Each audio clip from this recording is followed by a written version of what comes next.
ტელერადიო კომპანია Georgian Times-ი წარმოგიდგენთ საქართველოს ისტორიის გაკვეთილები.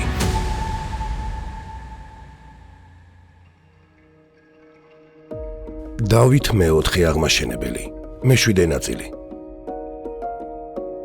მე-12 საუკუნის 10-იანი წლების მიწურულს საქართველოს სამეფო რეგიონის უპირობო დომინანტად იქცა. ქვეყნის საზღვრები მრავალჯერ გაიზარდა. ეკონომიკა, ხელოსნური წარმოება და სოფლის მეურნეობა აღმავლობის გზას დაადგა. შენდებოდა ტაძრები, ხიდები და სარწყავი სისტემები. ახლდებოდა ომიანობისგან დაცლილი სოფლები და ქალაქები. თუმცა ამ მასშტაბურ წარმატებას თან ახლდა კრიტიკული გამოწვევა, ადამიანური რესურსის დეფიციტი. მართალია, ქართული ლაშქარი ფაქტობრივად ნულიდან აღდგა, მოიპოვა დაუმარცხებელი არმიის სტატუსი და ათეულობით სტრატეგიული ციხესიმაგრე გაათავისუფლა, მაგრამ მისი რაოდენობრივი მაჩვენებელი იმპერიული ამბიციების შესაბამისი არ იყო. საქართველო უკვე ღრმად იყო შეჭრილი შირვანისა და სომხეთის ტერიტორიებზე. მეფემ მრავალი სტრატეგიული რეგიონი დაიმორჩილა, თუმცა დაპყრობა ერთია, ხოლო მისი შენარჩუნება სრულიად სხვა ამოცანა. თითოეულ აღებულ ციხესიმაგრეში აუცილებელი იყო მუდმივი გარნიზონის დატოვება, რაც რეგულარული არმიის რაოდენობას ამცირებდა. ფართომასშტაბიანი კამპანიების დროს მეფე კვლავ იძულებული ხდებოდა დაყრდნობოდა ფეოდალურ ლაშქარს. ეს უკანასკნელი კი დაკავშირებული იყო დროსთან, დიდ ფინანსურ ხარჯებთან და რაც მთავარია, მობილურობის ნაკლებობასთან. მომთაბარე სელჩუკების წინააღმდეგ ომში კი სისრაფე და ელვისებური მანევრირება გადამწყვეტი კომპონენტები იყო. ამ ვითარებაში ცხადი გახდა, რომ სახელმწიფო სჭირდებოდა ახალი ტიპის სამხედრო ძალა, სწრაფი, მობილური და მოქნილი. ისეთი, რომელიც თავად მომთაბარეთა ტაქტიკას დაემსგავსებოდა და მომავალ სამხედრო კამპანიებში გადამწყვეტ როლს შეასრულებდა. საქართველოს სამეფო კარმა ყურადღება კავკასიის ქედის მიღმა მცხოვრებ ყივჩაღებზე შეაჩერა. ეს თურქული მოდგმის წარმართი მომთაბარე ხალხი იყო. თურქ-სელჩუკებთან შედარებით ისინი არც რიცხობრივად გამოირჩეოდნენ და არც ვრცელ ტერიტორიებს ფლობდნენ. კიევის რუსეთთან ხანგრძლივი დაპირისპირებების შედეგად ყივჩაღდა მნიშვნელოვანი ნაწილი ბრძოლებში განადგურდა.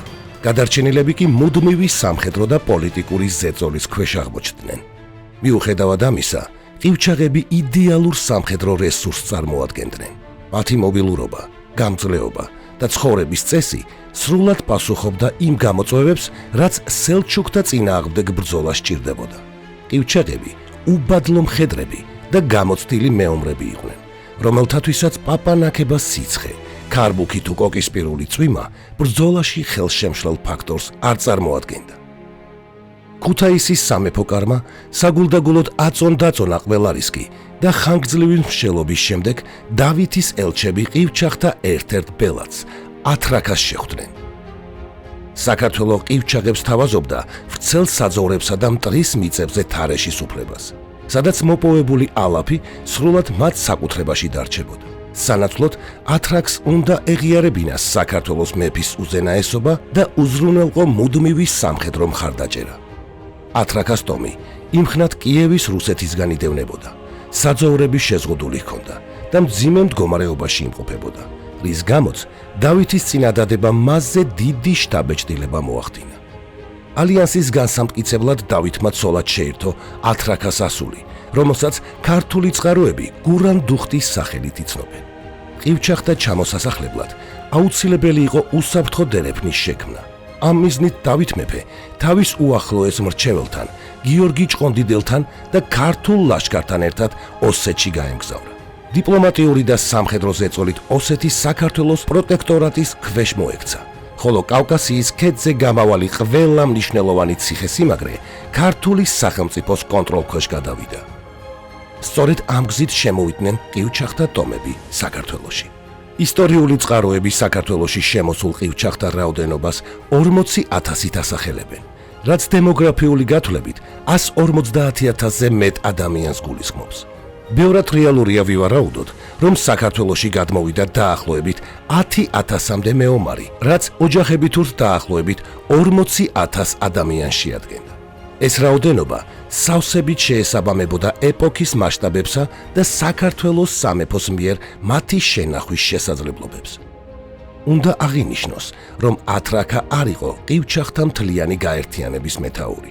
იგი ერთ-ერთი ტომის თანაწინამძღოლი იყო. ნიშანდობლივია, რომ დავით მეფემ ყივჩაღების საქართველოს ტერიტორიაზე კომპაქტურად არ დაასახლა. ისინი სამხრეთ-აღმოსავლეთ საზღვრის მთელ ზოლზე განლაგდნენ, იმ რეგიონებში, სადაც მოსახლეობა თითქმის დაცლილი იყო და ვრცელი ველები არსებობდა მომთაბარე ცხოვრებისათვის. სწორედ აქ უნდა მიეღოთ მათ მარბიელი ურდოების პირველი დარტყმები და დაეცვათ ქვეყნის საზღვრები. ამავე დროს ყივჩაღებს შეეძლოთ თავადაც გადაეტანათ ბრძოლა მტრის ტერიტორიაზე და დაერბიათ სელჩუკთა მიწები. აუცილებელია ითქვას, რომ ყივჩახთა საქართველოში ჩამოსახლება ეთნიკურ ასიმილაციას არ ნიშნავდა. ისინი არ შერევიან ქართულ მოსახლეობას. მოგვიანებით, დავითის გარდაცვალების შემდეგ, ყივჩახთა უდიდესი ნაწილი კვლავ დაუბრუნდა კავკასიის ქედს მიღმა მდებარე სტეპებს. ამავე ისტორიული პროცესის დროს, როდესაც ყივჩაღები საქართველოს ტერიტორიებზე სახლდებოდნენ, დავით მეფემ ყველაზე მძიმე დანაკარგი განიცადა. 1118 წელს, როცა მეფე და მისი დელეგაცია ჩრდილოეთ კავკასიაში ყივჩახთა გადმოსახლების პროცესს ხელმძღვანელობდა, დავითს ხელიდან გამოეცალა თავისი უპირველესი დასაყრდენი, მასწავლებელი და მრჩეველი გიორგი ჭყონდიდელი. როგორც ჩანს, ხანდაზმულმა ვეზირმა ხანგრძლივ და რთულ მგზავრობას ვერ გაუძლო. მეფის მწუხარება უსაზღვრო იყო, მემატიანე გადმოგცემს. იგლოვა ყოველმან სამეფომან და თვით მეფემან, ვითარცა მამა და უმეტესცა მამისა. ყივჩახთა ჩამოსახლებით საქართველომ მიიღო მძლავრი და მანევრული სამხედრო ძალა. ამასთან ერთად განსაკუთრებით გაძლიერდა მეფის პირადი გვარდია, მონასპა, რომლის რაოდენობამაც 5000 რჩეულ მეომარს მიაღწია. შედეგად, საქართველოს სამხედრო პოტენციალი რამდენჯერმე გაიზარდა. ქართველთა და ყივჩახთა გაერთიანებული ლაშქარი პრაქტიკულად უკონკურენტო ძალად იქცა. ამ გაერთიანებული ძალით დავით მეფე შიშის ზარს სცემდა მთელ რეგიონს, განსაკუთრებით კი თურქ-სელჩუკთა სამფლობელოებს. მხოლოდ 1120 წელს დავითმა 1000-მდე ბრძოლაში სძლია სელჩუკებს და აიღო ისეთი სტრატეგიული ქალაქები, როგორიცაა ბარდავი და ყაბალა. თბილისის მუსლიმური საამიროს გარშემო რკალი საბოლოოდ შეიკრა. საამირომ დაკარგა თითქმის ყველა ტერიტორია და მისი ძალაუფლება მხოლოდ ქალაქის კედლებით შემოიფარგლებოდა. მისი ბედი თითქმის გადაწყვეტილი იყო. საამიროს ერთადერთ იმედად ახლო აღმოსავლეთში მიმოფანტული ელჩები რჩებოდნენ. მათი დახმარებით მზადდებოდა ისლამური სამყაროს გიგანტური კოალიციური ლაშქარი, რომლის მიზანიც საქართველოს სრული განადგურება და დავითის ამბიციების სამუდამოდ დასამარება იყო. მეშვიდე ნაწილის დასასრული.